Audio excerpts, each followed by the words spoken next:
so there might be some division of attention in the next hour. Um, Really, my aim is to go over some key tips for the critical thinking and things that you can fall back on if you get into a tight situation and things just go blank, or you're just kind of searching around for an approach into a question from the critical thinking test. So first up, we all should know it's this Thursday at 10. So at 10 past 11 Thursday, you'll be able to kind of scratch this off your list. And you should all be fairly confident to know where you're sitting at. So either at VSV Centre, or if your home school is offering the test, then at your home school. Okay.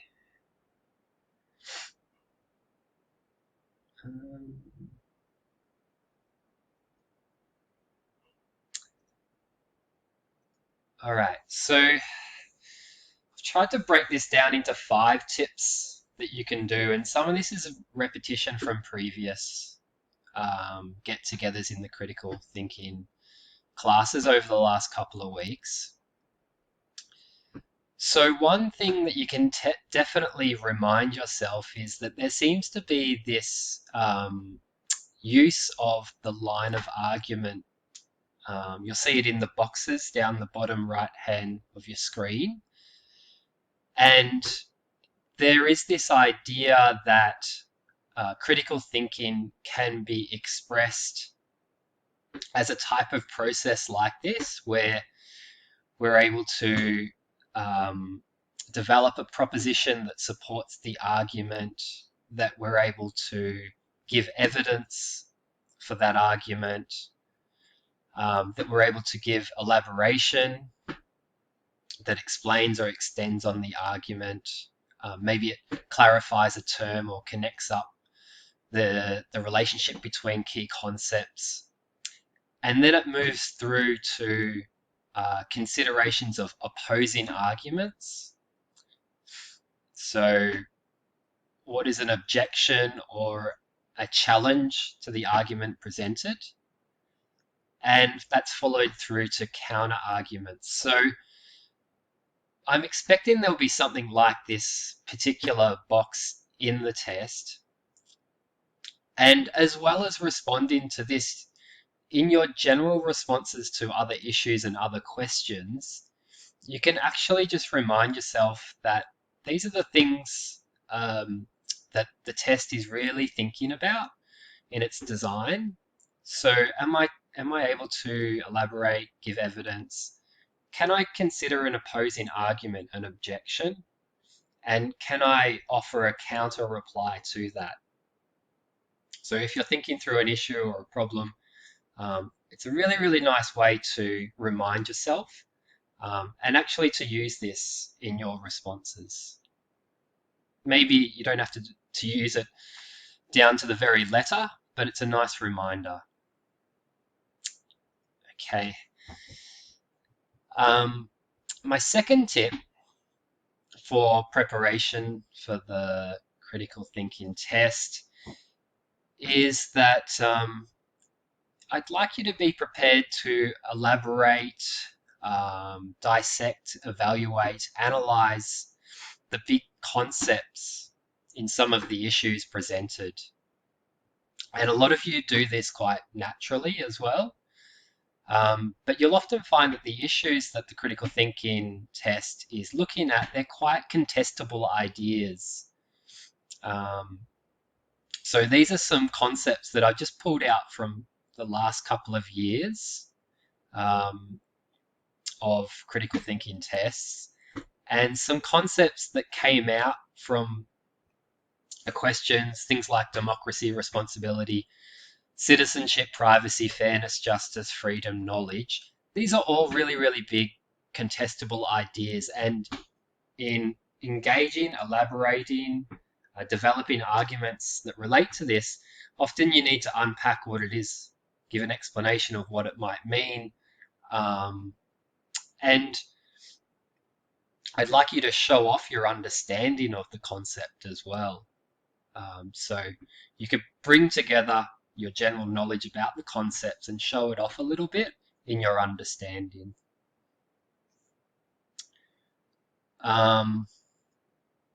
So for instance, if we understand fairness as equity of resource distribution, then it follows that X, Y, Z.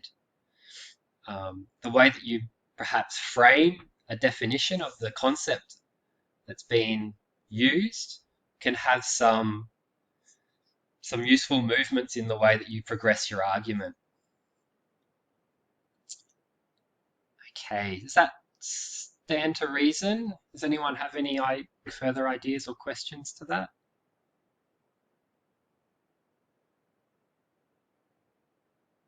Pretty clear? Clear as... Okay. Tip number 3. So number 3, we've mentioned this before, but using the language of argument forces you to give arguments. And it prompts the examiner to understand what you're aiming to do in your passage that you're developing. There's some types of linking words and examples that you could try to include in your responses. So in addition, therefore, so also, furthermore, moreover, cause and effect relationships, as a result, consequently, due to, because of this, comparisons, similar, likewise, in the same way, correspondingly. Examples, they're really, really, really useful. And they help to illustrate a particular idea and thinking that's being expressed. So if you have a particularly useful example or even counter example, you're able to cut through and express and illustrate your thinking in quite precise ways. Then there's exceptions or qualifications. And here you might be thinking about, remember how I was telling you, you should use that line of argument idea. Consider objections and respond to those. So you'd be doing something like that when you use the word however, nevertheless, although. And it adds a layer of complexity to your response and shows that you're testing out your ideas. And then the other one, if you wanted to use it, is just to kind of sequentially organize your thinking. So first, they're followed by, and that just probably gives more of a sense of the sequence of your ideas for your examiner. It's very clear to me that we're able to do these things here. And I'm only just mentioning this as a bit of a prompt to remind yourself. So in your writing styles throughout the year, a lot of you are already doing a lot of this. But it's good to be really explicit in your thinking. So using these terms can force you to give reasons in the way that the critical thinking test is aiming to do.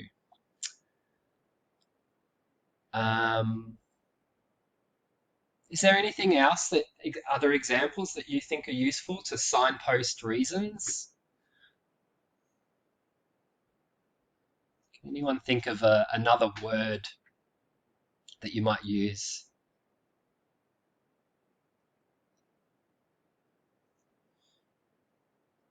Yeah, Mustafa. So you can use examples from the world at large.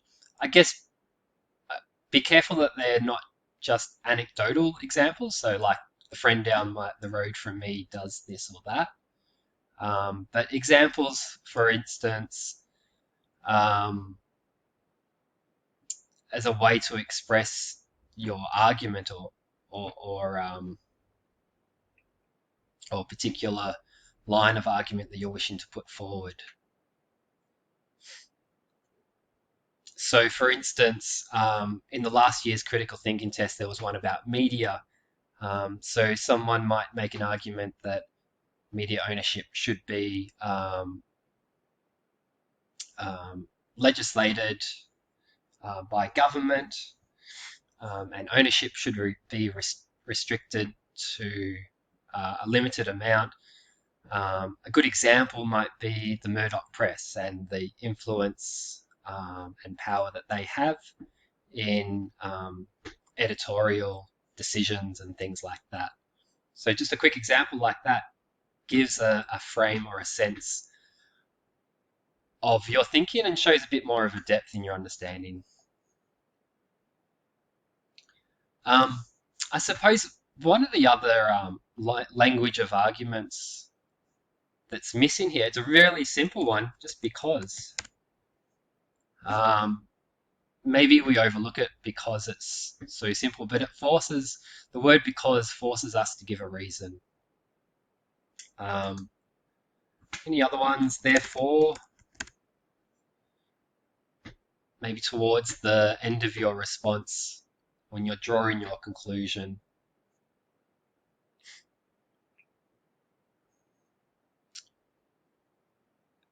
Any other, I'm just trying to think out loud here, any other language that you can use to signpost your arguments really, really clearly?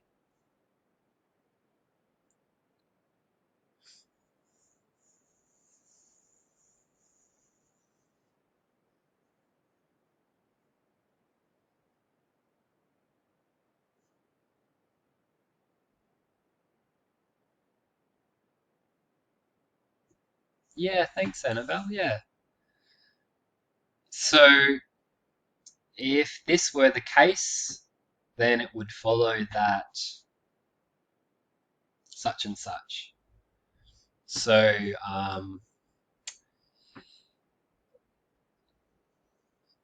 that's a really useful one to decontextualize.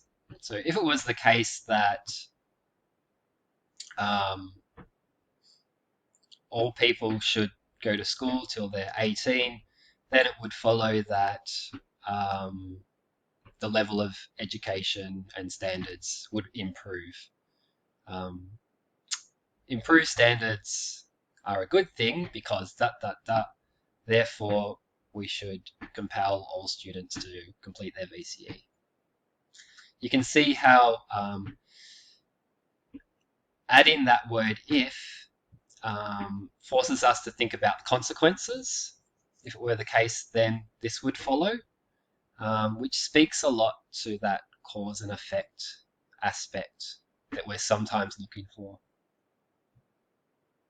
So that's a really, really good approach, particularly with these issues type of questions.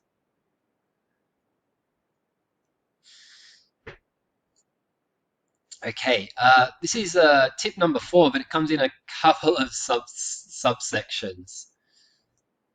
These are really the things that we're wanting you to show in your response. And it's still a bit abstract in the way that these are dot pointed, but and it's often contextualized within the issue or the question itself. But as I mentioned before, show off your understanding of the issue, the complexities of the issue, the fact that it's a contestable issue, so there's going to be a number of different considerations and reasons and discernment that's going to be needed. The soundness and plausibility of the claims that you're making. So when you're using those argumentative words, you're thinking about how persuasive, how plausible, how reasonable they are. Obviously, you don't want to, as it says down the bottom, persuade someone to your style of reasoning at all costs. It's not a persuasive type of assessment, and it's not useful to use really, really persuasive rhetorical techniques. So to appeal to people's emotions is not really necessary here. We're really just focusing on the best reasons that we can give, and that's the main goal. implicit and explicit reasoning leading to a judgment. So that's what the examiners are on the lookout for.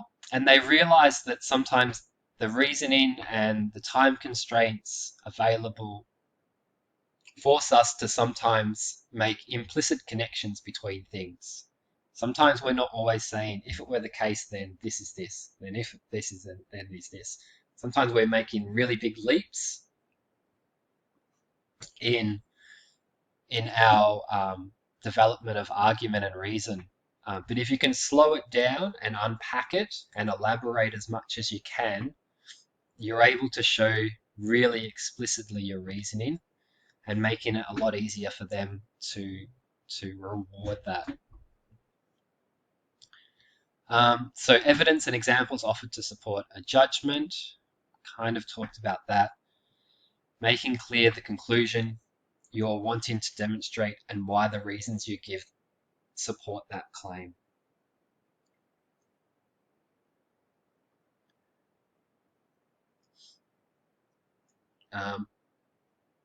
These are all fairly, I think we've mentioned a lot of these before, so I hope it's not entirely new, these ideas.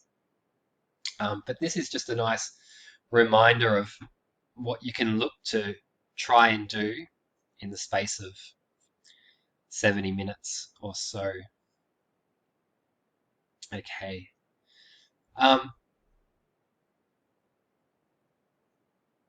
Here's another one, and I just threw this in because we haven't talked about it too much. I think it could also be good for your written report as well. Reasoning by analogy, and you might have come across this before, I'm sure you have. An analogy is the comparison between one thing and another.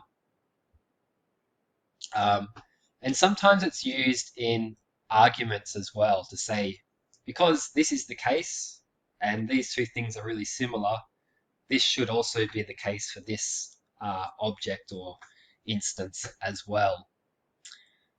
So it's a type of reasoning, and with all types of reasoning, you can do it really well, or you can do it really badly. So when it's done really well, the things being compared, they're going to share a large amount of decisive, relevant similarities, and they're not going to have a large amount of significant and decisive differences.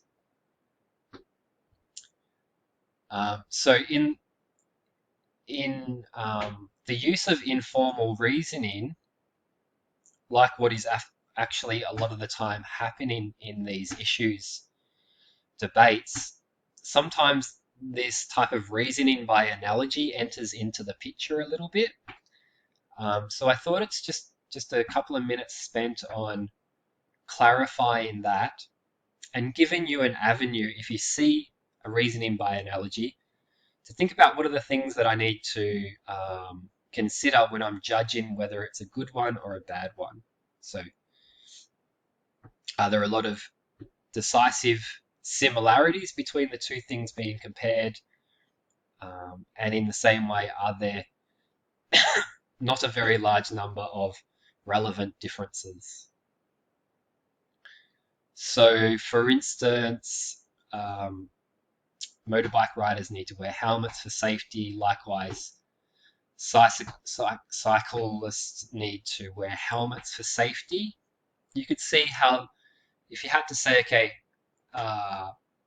analyze the reasons for this argument, you could say, well, they do share a number of decisive similarities. They're both on the road. You know, you could go on and list a couple of things, for example, blah, blah, blah. And on that basis, you could come to the conclusion that, well, maybe it is a strong analogy. The second one there, that was in the last year's test in one of the questions. Likewise, other businesses, news media networks should have to obey the rules and sink or swim in a free market. So if you wanted to analyze that piece of reasoning, you could start by saying, this is an argument from analogy. A good analogy includes when the things being compared share a lot of similarities and not many differences. In this instance, media networks are being compared to other businesses. And then you go in with what are the differences and what are the similarities between those two. They are a business, but maybe there's some decisive differences. And therefore you can make the case that the reasoning by analogy is not very strong. So if you see an analogy, you could try and approach it in that way. So that's a new one. See if you can pick one up. There might be a couple in there on Thursday. That's just a little extra tip if you see one. Okay. All right, so it's probably best to jump into some new questions.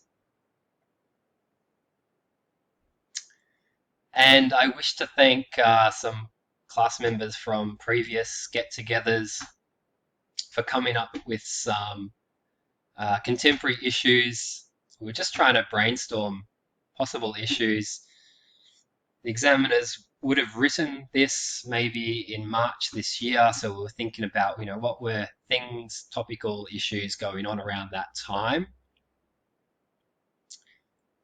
And this was proposed by one class member, and I've just kind of thrown it together as a bit of a pros and cons table in the very same way that you might experience it in the test itself. As I said, this is really, really speculative, but it gives us another example to try and apply and think about the issues and the way that the questions are posed.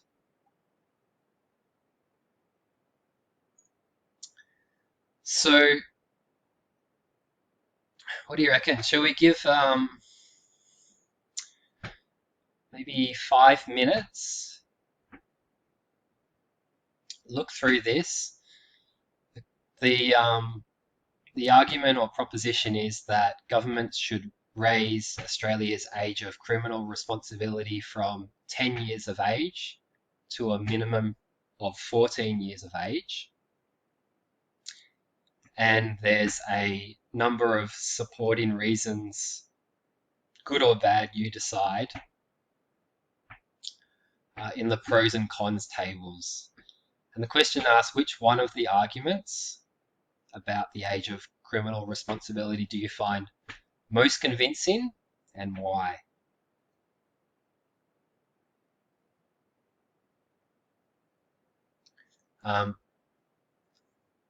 So if you just want to open up a Word document and have a, to the best of your ability, I know it's late in the day, but 5 minutes, 6 minutes or so, see if you can just sketch out how you might use the language of argument, your understanding of the issue, how you can be explicit in your reasons.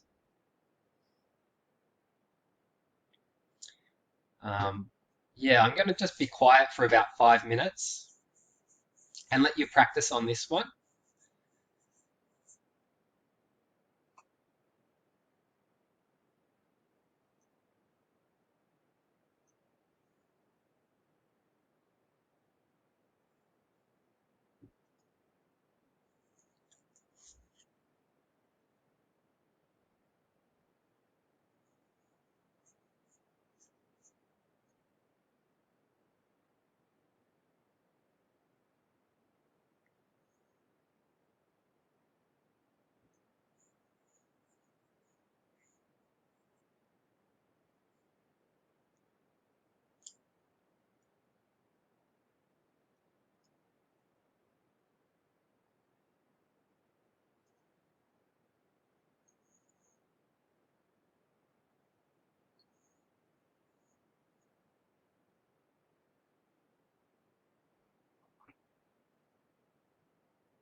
Yeah, right. Good, good, good.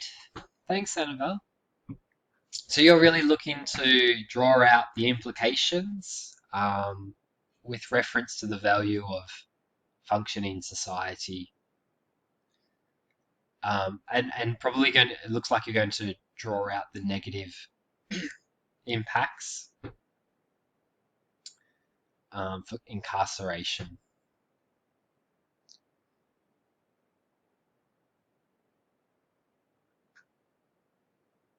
Yeah, yeah. And look, that's I can see some really good language of argument because, therefore, also just nice framing.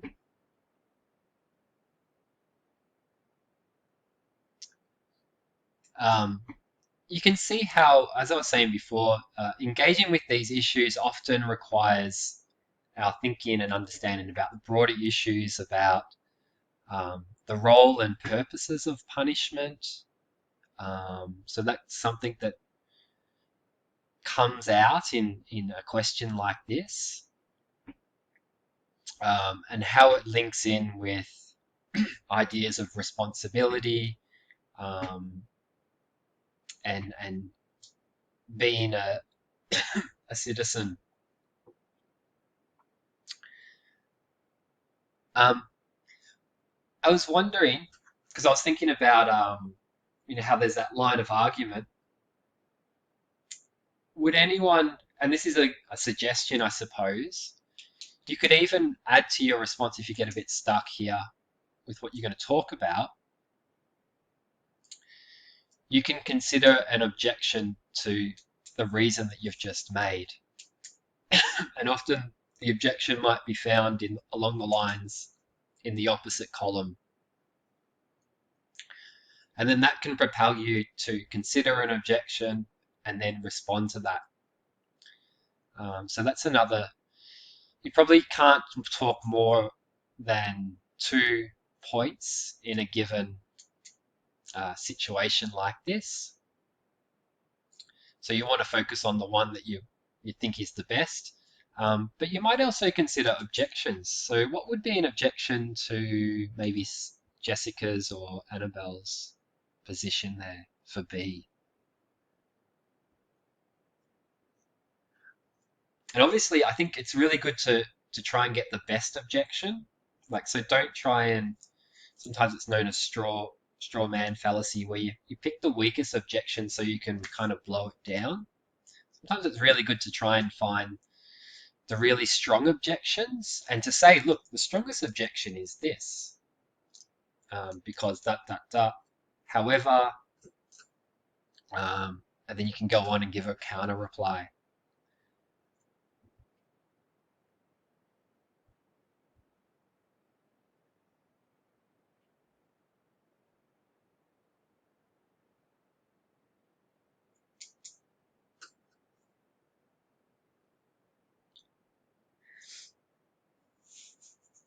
Okay, I'm going to move on to the next one, if that's okay. I'm going to have another go.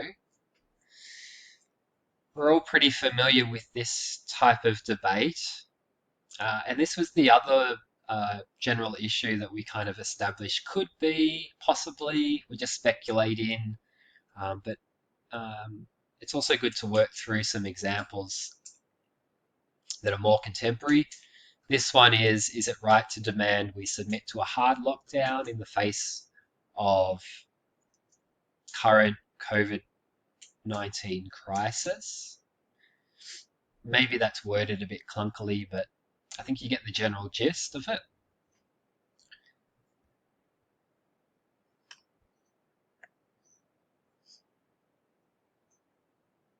Again, using your language of argument, thinking about how you can elaborate and unpack, dissect, analyze one of the arguments about hard lockdown, which is the one you find most convincing and why.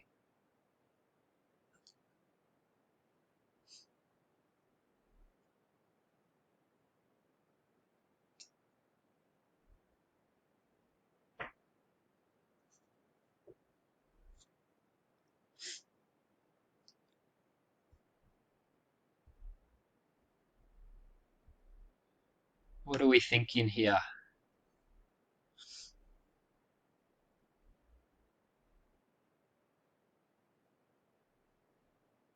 Yep, yep. Okay.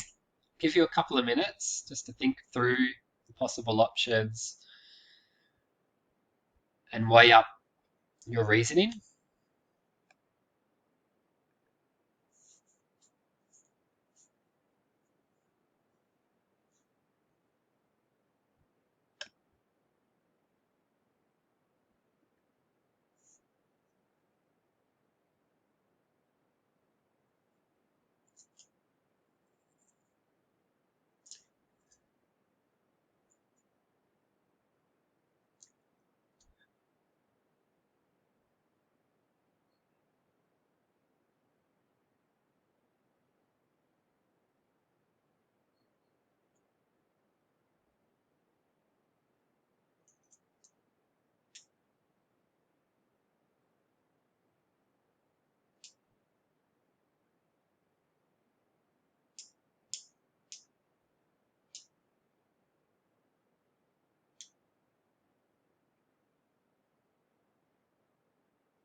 Yeah, this is often with these. There's a kind of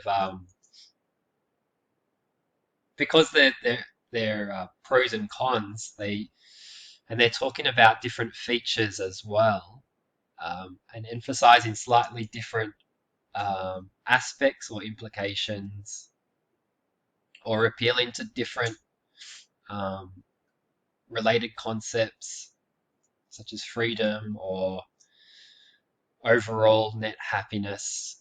It seems to be that there's a bit of a challenge, I suppose, with this.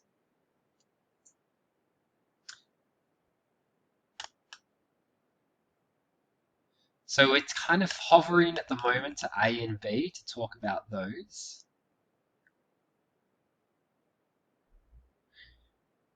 Um, I think with B, we need some qualification on why avoiding risks is a good approach. I think that would be important to give some elaboration um, on that.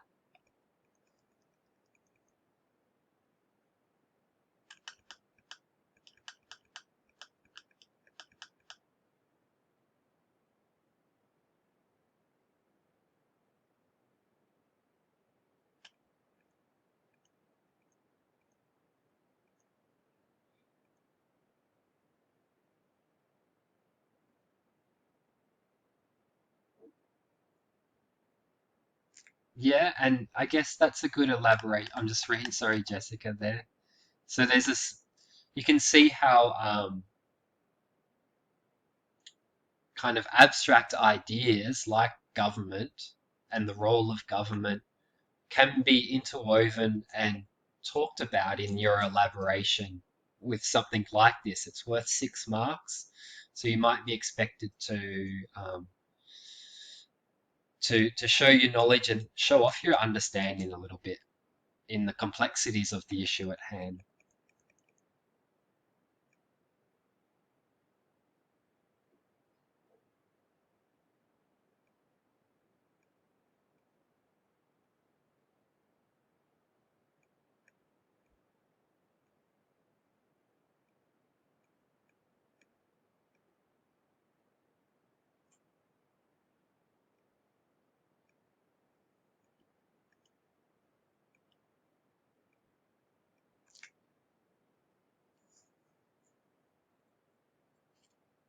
Okay, and we've got an argument for F as well. Um, and again, with that one, it seems to be drawing upon foundations about liberty within democratic states. So that's fairly abstract and concept itself. Um, what's the supporting reason to place value on that particular aspect? Um, I think we all have a good sense of how to use implications and consequences in our reasoning with this one as well. So a lot of the times we're either looking towards implications of prevention of suffering and death, or implications for um, overall net happiness or suffering that might be inflicted from strict lockdown.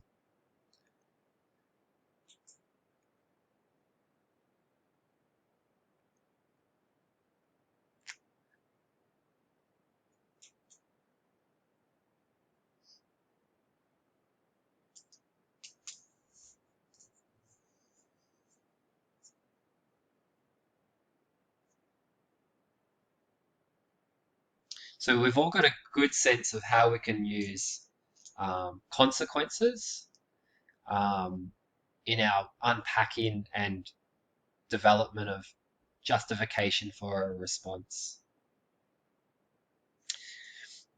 To add to some of these, you might think about further qualifiers, um, further considerations, because if we're considering consequences, there's going to be a lot of consequences. So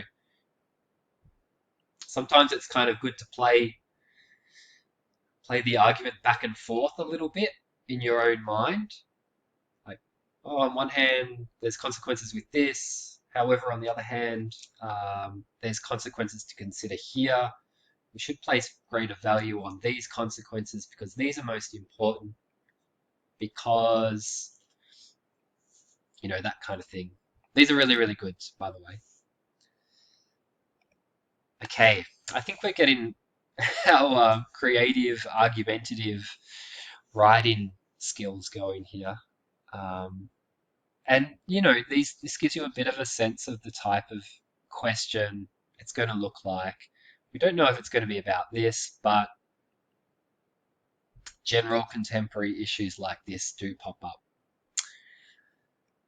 Okay, I've got about 15 minutes left. I was thinking of switching now to research design and research questions as that component. Um, and when you're thinking about this section of the critical thinking test, you're drawing upon your knowledge and understanding of research design.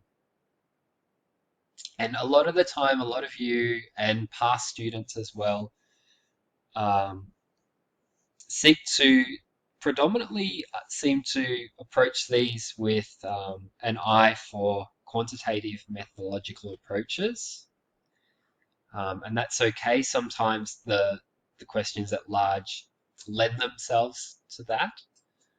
Um, so I guess with that, we're also thinking about what type of design elements you can show in your thinking and reasoning that, for instance, would reduce impartiality or seek to achieve objectivity. How are you thinking about the variables, independent or dependent variables in your um, hypothesizing, I suppose, about a possible plausible research design in whatever 10 minutes that you have for a question like this. Um, and so you can also think about troubling confounding variables, variables that might affect the reliability and validity of the data collected in some way. And if you have an eye for those, maybe you're able to tweak your research design in quite specific ways to show your research thinking. So we'll have a go in a moment at just sketching out a design for a couple of questions. Here's some talking points always to remember with this. A lot of this is going over some old ground. So things to think about: the clarity and focus of the question. Is the scope too broad or too narrow? Usually it's too broad. So if in any way you can shape it to be more narrow, that can be really beneficial. The substance and significance of the questions. That can be a relevant feature to think about when thinking about good research design. The impartiality and objectiveness of questions and research methods. Is there any possible bias? The opportunity for gathering useful data. How feasible will it be to collect the necessary data? Are there any confounding variables to consider and acknowledge? The likelihood of reaching an answer through the research. So for instance, last year's test, a lot of you overwhelmingly, and I think absolutely accurately, picked out that the one about happiness was just too vague and too broad, and the likelihood of gathering tailored research to respond to that question was quite unlikely, and the case could be made for that. And lastly, just thinking about the practicality and manageability of the research. So those are the things that kind of you should be keeping an eye out in the way that you're thinking about your research design or engaging with these questions. So here are a bit of a mock question that was just scratched up. Delves into the previous couple of questions like they do in the trial test a little bit, but kind of shifts the weight a little bit, shifts the direction. So in the next 10 minutes, maybe we could focus on just one of these, I suppose. So research is needed to inform debate about A, prevention of criminal behaviour among adolescents, B, an evaluation of remote learning during COVID restrictions. I'm sure this is very relevant, and maybe it's a bit close to home. Those are the two questions to consider. Select one of these issues to research. What would be a good research question to explore?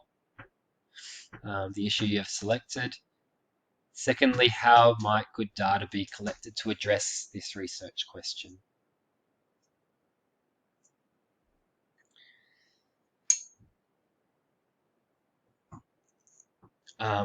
So maybe just 5 or 10 minutes. This is a really, really creative, open-ended task.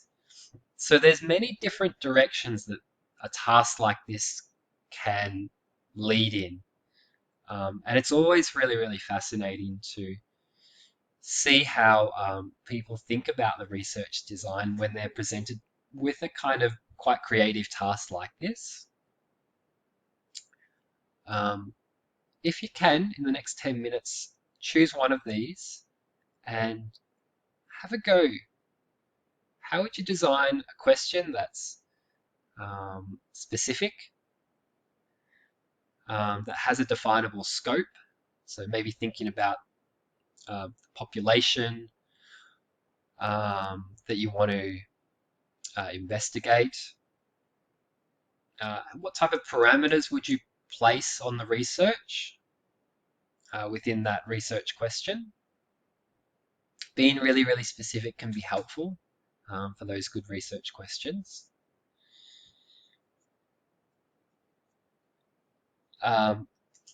If you're looking to develop some ideas about quantitative methodological approaches, see if you can, if it's relevant and useful, what are some variables? So is there any dependent or independent variables that you want to measure? Are there any possible confounding factors? Are there any limitations that you just need to be aware of when designing research with this question in mind?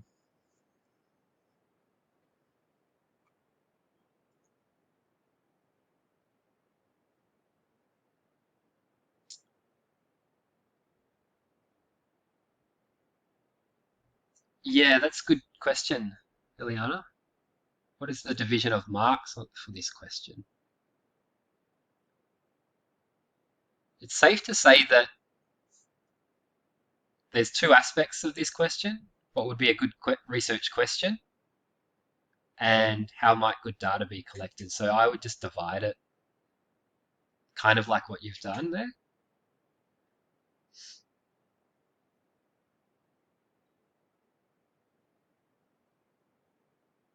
Don't think there's good, but I don't think there's going to be any kind of absolute hard and fast rule um, with a lot of these.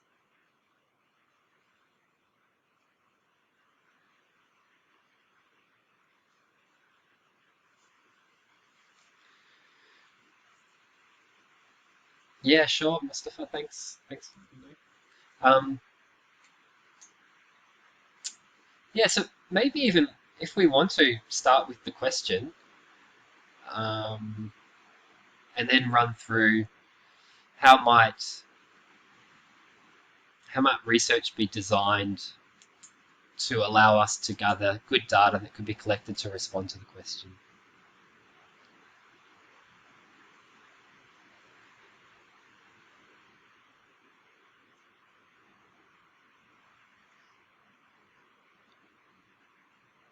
Yeah, Jessica, thanks. That one's going to give you a lot to unpack with confounding variables too. So, and that happens a lot with these types of questions, and that one's quite um, all the more because of its nature and such scope. I think you're on the right track with the longitudinal study as an appropriate way of collecting data. I would kind of think about, is there any way that I can set parameters, particular variables, um, to try to limit the scope a little bit?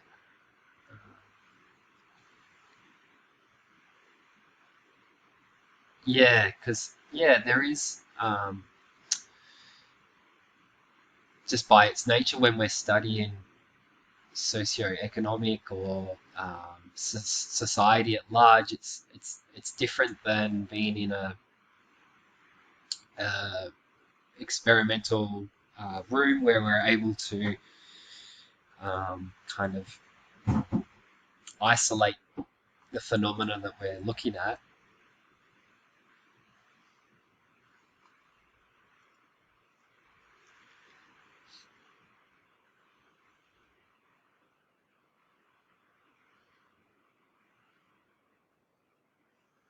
So that's not to deter you. That's just, I think, with the R going down that one, you could even show your knowledge in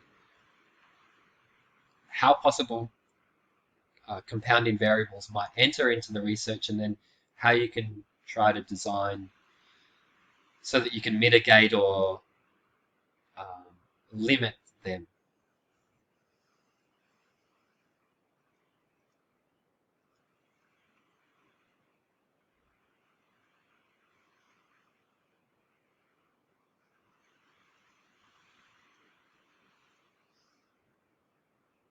Yeah, so actually, this is a good. I think this is a good activity to go. Okay, what are the compounding variables that are possibly open to influence the data that's collected?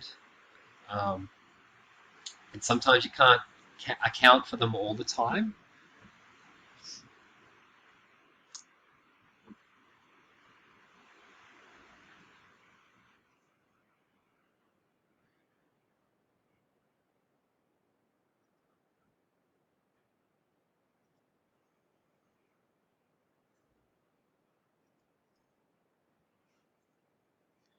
Um, Having really measurable um, statistics to compare with, like SACs and markings like that, is quite useful.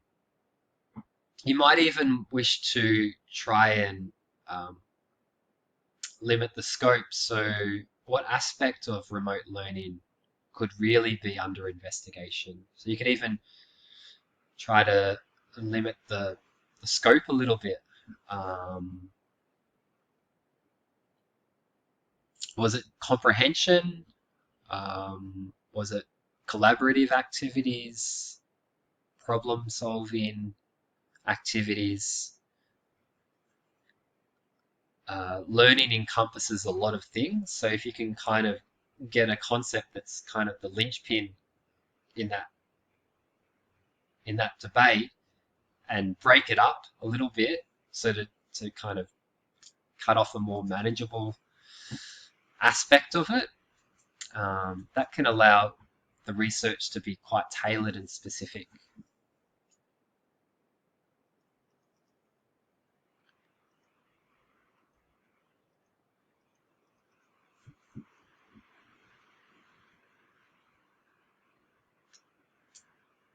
So, and again, um, with the first one there, is there any way to chunk off criminal behavior? Maybe a particular type of criminal behavior would be a nice way to, because it might vary from different types of behavior and types of things like that. So, are we talking about a fray, or um, are we talking about offences to the person, or damage to property, that kind of thing? And it might vary a little bit.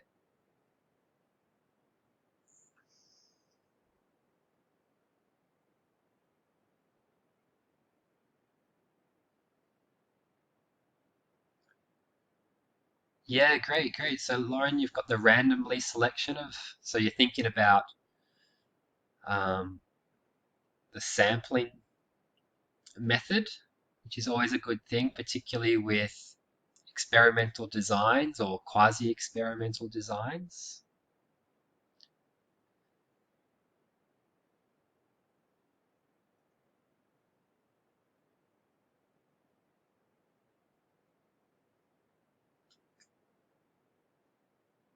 Yeah. And look, you could even show, remember how we got on the previous slide here, these certain features, in your justification you could show why this would be objective and impartial.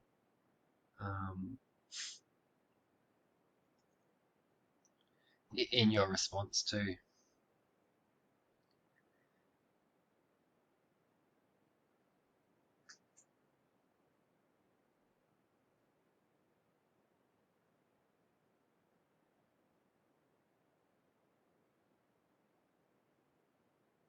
Yeah, sure. Um, Mathematics, great. That's a really great one. That's quite specific and measurable.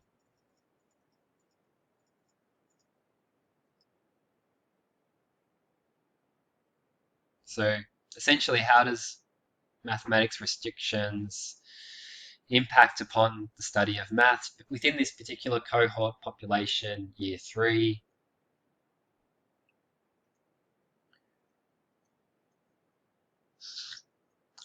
If we're able to achieve a large sample size, we might be able to make some reliable generalizations.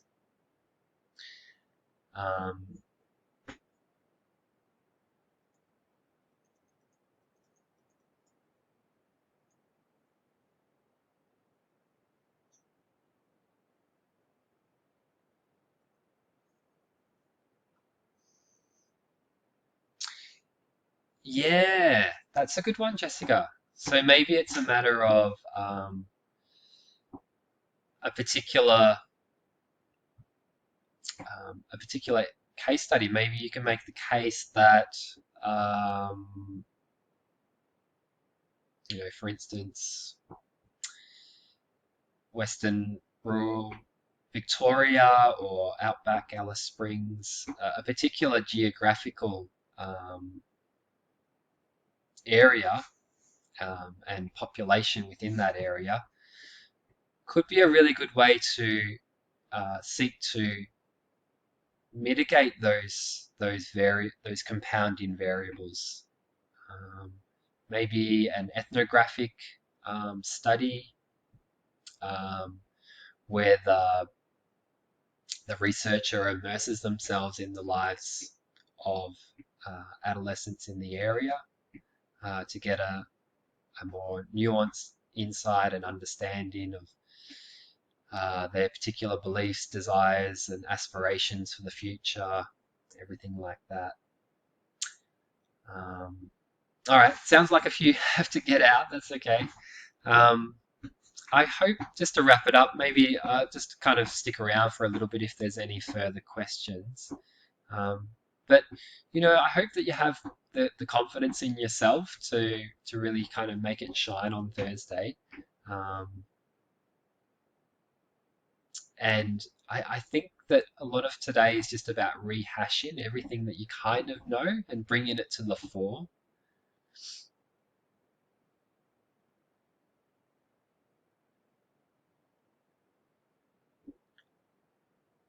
Yeah, yeah. So that's the difficulty really with that question, and perhaps I've designed a bit of a challenging one with that question because it's a little bit hard actually. I'm trying to think myself on prevention of crime, criminal behaviour amongst adolescents. There's all sorts of various factors that would need to be explored, really, for trying to think about what preventative measures work well. And maybe to get some sense of what's available out there would be a good start. I'm probably assuming a lot on what preventative measures are available, and it's not quite clear, what they are. One could be to raise the criminal age, but obviously, if you raise the age, I think obviously that would, the records of crime would be affected, whether or not more. This is the problem with crime statistics. Not every crime that's committed is reported. And so there's a whole field of researchers that have to make predictions based on best evidence. So maybe a kind of more focused study in a particular geographical population and town might be able to achieve a more nuanced research design.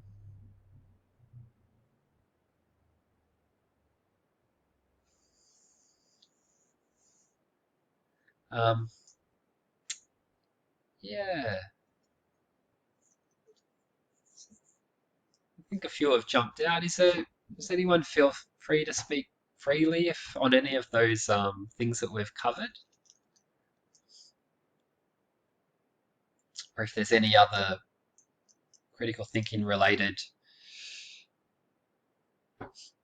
question, thought, final clarification? So if we're at BSV on Thursday, we need to be there 9:30 latest, right? Absolutely, yeah. I would give yourself a bit of time, especially if you're traveling. So 9:30 at the very latest. I'd aim for 9 or 9:15. Just knowing how traffic is, depending on how far you come in. Um, just to give yourself enough time and so you're not rushed. Um, so yeah. Does that answer your question? Yes, thank you. Yeah. So everyone else knows where they're sitting on Thursday?